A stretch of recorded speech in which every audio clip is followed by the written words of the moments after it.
going public with this. Right. Give us money. But no, Andy's untouchable. You and I have talked about that. I don't think anyone is going to take down Andy. In most, I cannot tell you how many calls I've gotten from housewives and people on Bravo, but mostly housewives, past and present, when this happened, just like, oh my God, yeah, everyone agrees. Everyone now, after like an hour, they're like, no, this was going nowhere. That's the consensus based on, I don't ask for these things. My phone just rings and I don't ask. Who is it? I'm like, who is it now? Okay, well, let's hear your opinion. Great. Can't use any of this on the podcast. I mean, do you want to say this? Oh, God forbid we say this in public. But the majority is, yeah, most people are like, this is just going away. No. And if they did get rid of him, it would cost them so much money. I don't know if you read this morning. Don Lemon is being paid out the remainder of his contract for like 24 something million. I would love to get fired for 24 million. I would do that in a heartbeat. I say this all the time. 1 second. Chris Hansen too from The Bachelor, 25 million.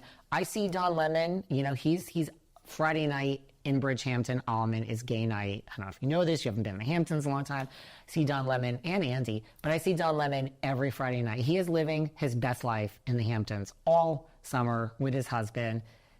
I don't think he cares. No, but he wants to do something, I guess. I don't know why. I'm sure he wants to do something, and I think he feels like his reputation was tarnished, and I'm sure he's frustrated because he really loved what he did. Yeah. So I think there's a lot of frustration there that you're not getting to do what you love to do, but 24 million makes it sting a little bit less. Yeah. I mean, can't you... honestly, he should have a podcast. I believe he does. Oh, well, there you go. There you go. That is where Chris Hansen has a podcast. That's where you go if you're canceled. Oh, well, there you go. He's lovely. He's fascinating. If you're canceled, just start your podcast and do it your own way. Exactly. So... yes. Other things I've been thinking about. Tell me. Travis and Taylor. There's been a little bit of a kerfuffle, which leads back to... Bethenny. All roads seem to lead to Bethenny. Always. Well, Bethenny, she just likes, it's like with the Kardashians, it's like she wants a reaction. If you're going to talk about the Kardashians, people are going to react.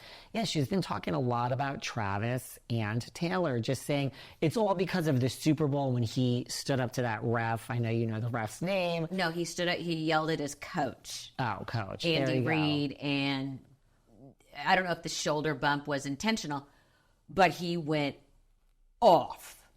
And listen, a lot of people had a lot of reactions. Well, apparently Bethenny did too, and she has this whole thing about he's a peacock and Taylor's a peacock. Now, of course, she relates it back to herself. Once she dated a peacock, and it didn't work out because she's a peacock. So she's now convinced that Taylor, also she thinks that's very inappropriate of Travis to have done that, but she thinks that they're not going to work out because they're both grandstanders, which she calls a peacock.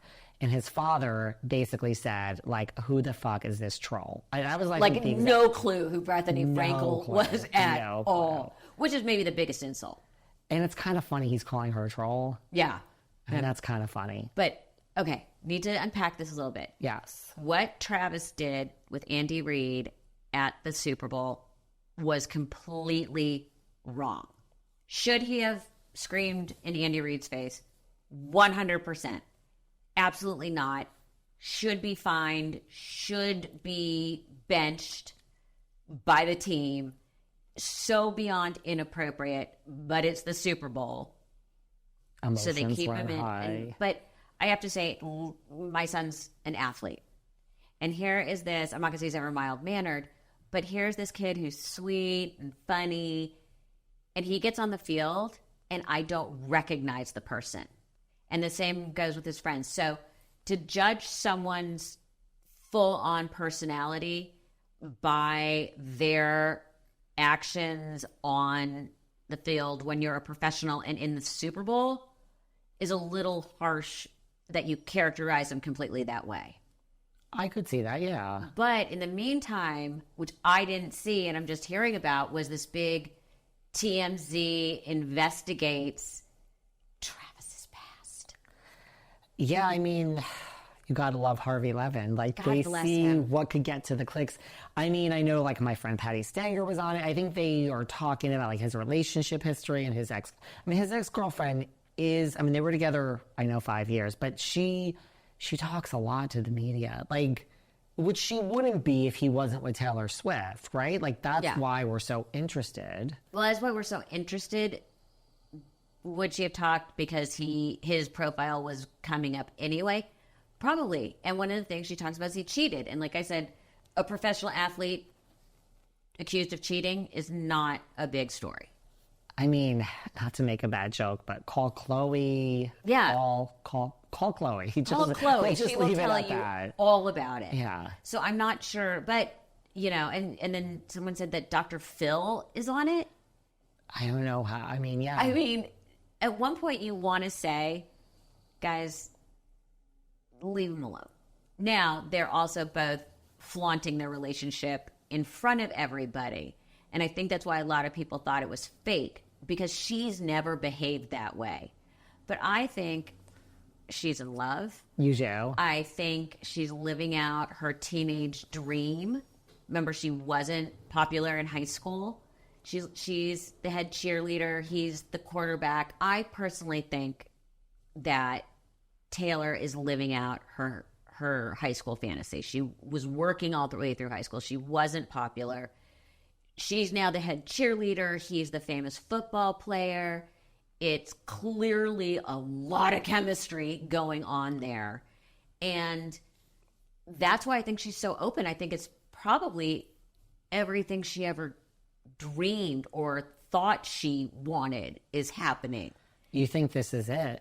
I think this is it. Because he seems in love too. Oh, he seems wildly in love, but she's the most famous woman in the world, and she's pretty, and she's talented, and she's rich. And I also think that they must be having crazy sex, because you know, if you look at all of her ex-boyfriends, they're very much, what did someone say? They look like Victorian children, you know, like John Mayer with tuberculosis. I'm not talking about John Mayer, but they're all those skinny that, you know, he is hurling her around the bedroom. Probably. You know, I actually, believe it or not, since we're saying I'm a gold star gay, I don't find him, he's not really, I don't get it. I know, I'm going to be, this is shocking. No, I just don't get it, really. the charm, the personality, He's sweet. the success, the humor. You know, I am completely obsessed with his brother and his sister-in-law. Like, to me, like, one of the greatest moments was when Jason Kelce was picked one of the sexiest men of the year by People magazine. Interesting choice. choice. They're both in a peak moment, and it's literally just explosive. And you know what? I hope she's happy. She's worked her ass off her whole life. Yeah, and I do think, like... And by the way, so is he. He has. Okay, so that You don't get to be in the that's true. NFL and a major superstar by not working every single day. Yes. Well, maybe after this, if this Eras tour ever, I mean, I don't think it's ever going to end. No. But if it ever does end, look, I do think they both have small town values, like in a good Yes. way. Like, I think